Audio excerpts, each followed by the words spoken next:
Сәлем достар барлықтарыңызға. Мен бұл іздеу 2 жылдық тәжірибесі бар таргетологпын. Өз каналымда таргетке қатысты ақпараттарды тегін бөлісетін боламын. Бүгін сіздерге $1 10 реклама жіберу жолын көрсететін боламын. Барлықтарыңыз білесіздер, бізде таргеттің барлығы ADS менеджер арқылы шығады. Қазір мен қалай жұмыс жасау барысы екенін соны көрсететін боламын. Бұл жерде $1 біз 10 рекламаны шығаратын боламыз. Қанша бюджет қойылу керек, қалай тест жасалады, соның барлығын қазір түсіндіретін боламын. Ең алдымен осы жерде біз создать батырмасын басамыз. Осы жерден создать батырмасын басып, біз өзімізге қажетті цельді таңдаймыз. Қазір білесіздер, 6 цельмен жұмыс жасаймыз. Клиенттің қалауы бойынша, клиентті директке қалай ма, WhatsApp-қа қалай ма, мысалға қай жаққа, сайтқа келгенін қалай ма, соған қарай біз цельді таңдап отырамыз. Қазір біз вовлеченность целі арқылы таргетті қосатын боламыз. Өзімізге қажетті цельді осы жерден таңдаймыз. Сіздерге қазір вовлеченность целі арқылы таргет қосуды көрсетемін. Осы жерде өзімізге қажетті шығарғалы отырған рекламамыздың атауын жазамыз. Мысалы, кімнің атынан шығарайын деп отырмыз. Мен мысалға Муссали кафесіне, Муссали деген фастфуд сататын. Қазір бұл кісілер бізде мына жерден бюджетті қоямыз, өзімізге қажетті. Қанша бюджет қойғыларымыз келеді. Мысалға, $10 қойғысы келсе, осы бюджетті қоямыз. Енді біз осы бір ғана $10 ішінен біз 10 рекламаны шығаратын боламыз. Яғни, тест жасау үшін бізде клиенттер бұл жерде бір бюджетпен 10 реклама шығарасыз ба деп қоймайды. Бұл кісілер бізден тестирование жасайсыз ба деп қояды. Біз яғни тест жасайтын боламыз. Бюджетімізді қойғаннан кейін әрі қарай далі батырмасын басып, осы жерде группа объявлений бөлімінде біз уже аудиторияны құрамыз. Мысалға, аудиториямыз бұл бізде бірінші аудитория. Мысалы, бұл бізде бірінші аудитория деп есептейік.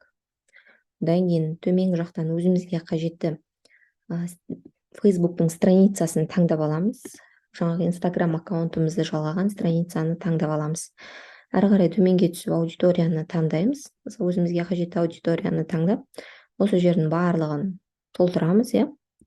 Бұл жерде место размещения вручную деп қоямыз. Барлығын қойып аламыз. Әрі қарай далее деп біз объявление бөліміне өтеміз.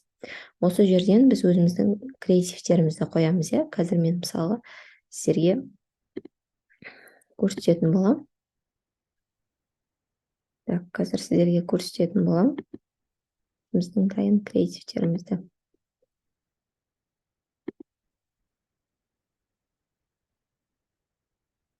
Бізде мына қарасаңыз, бір бюджетіміз уже кетті. Бір бюджетіміз қойылды.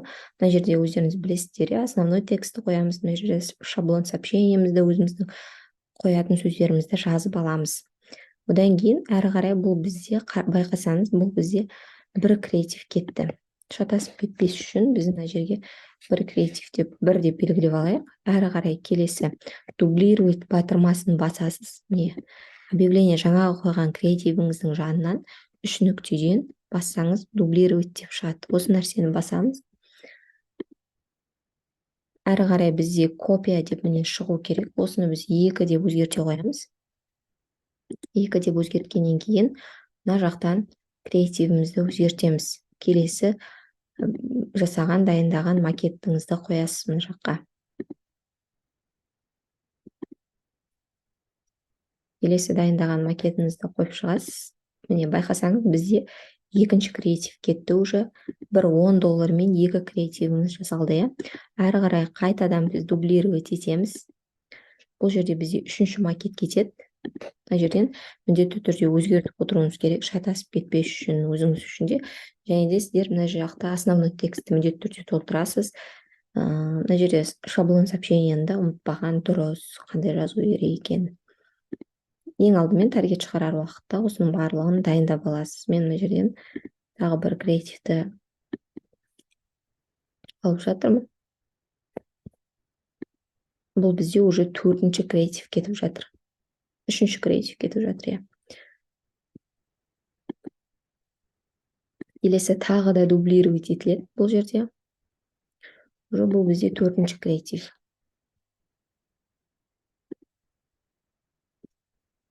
мына жерден жаңағы копия дублировать жасалғаннан кейін сіздің макетіңіз дәл осы жерге түседі. Добавить медиафайл деп манағы макетімізді өшіріп, өзіміздің макетімізді қайта қоямыз.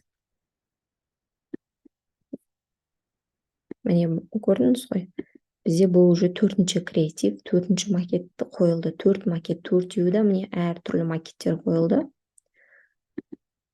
Көрдіңіз ғой, әртүрлі макет. Келесі 5-ші макет. Тағы дублировать етесіз. 4-ті дублировать еткен кезде 4-ші макет қайтадан мына жаққа копия болып көшіріледі. Біз мына жерден 5 деп өзімізге түсінікті болып көшіріп аламыз. Мына жерден медиафайл дегеннің жанынан удалить все деп басып, добавить медиафайлды басамыз. Фото болса фото, видео болса видеоны таңдаймыз.